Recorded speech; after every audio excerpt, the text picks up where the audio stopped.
Someone once said, to trust God in the light is nothing, but to trust Him in the dark, that's faith.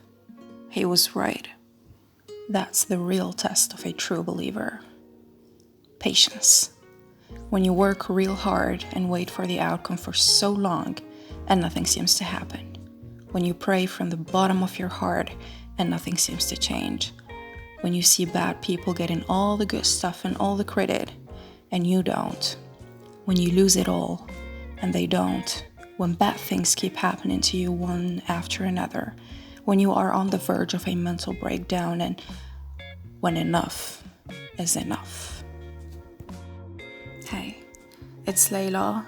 Welcome to the 9th episode of the Experience podcast.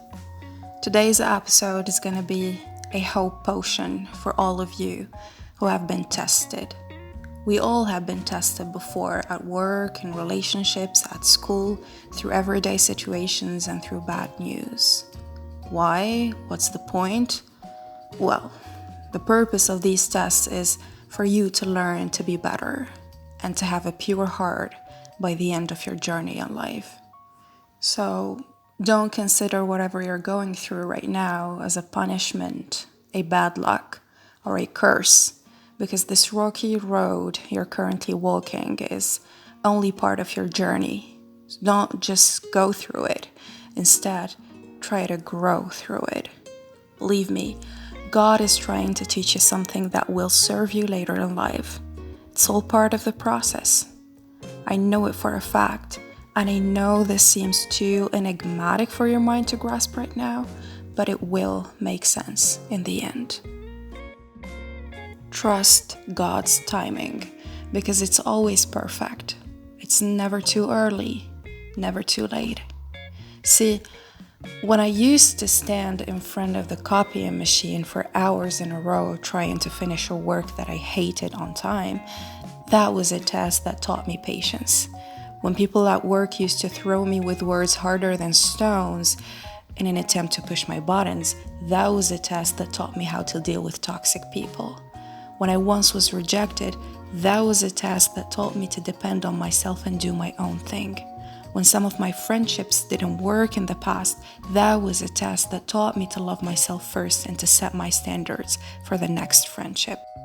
And guess what?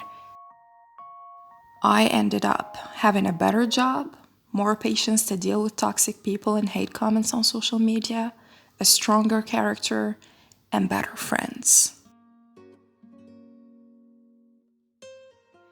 Now, think about all of the similar things that happened to you and that felt so wrong at some point in your life, and believe that what seems to you now as a bad experience, a failure, or a rejection is the one thing that will give you immunity and strength to endure hard stuff in the future. God knows better. He sees the bigger picture that we can't see. I know you hate waiting. I know waiting can be frustrating, but if you trust God enough, God won't let you down. So focus on the journey while you're waiting. Have faith. Focus on the lesson you can learn.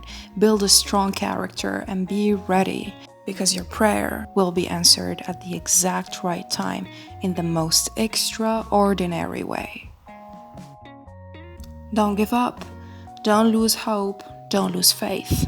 Trust God's timing, respect the process, and don't try to speed it up. Your day will come. I really wish you all the best in the world. Take care and see you in the next episode of the Experience podcast.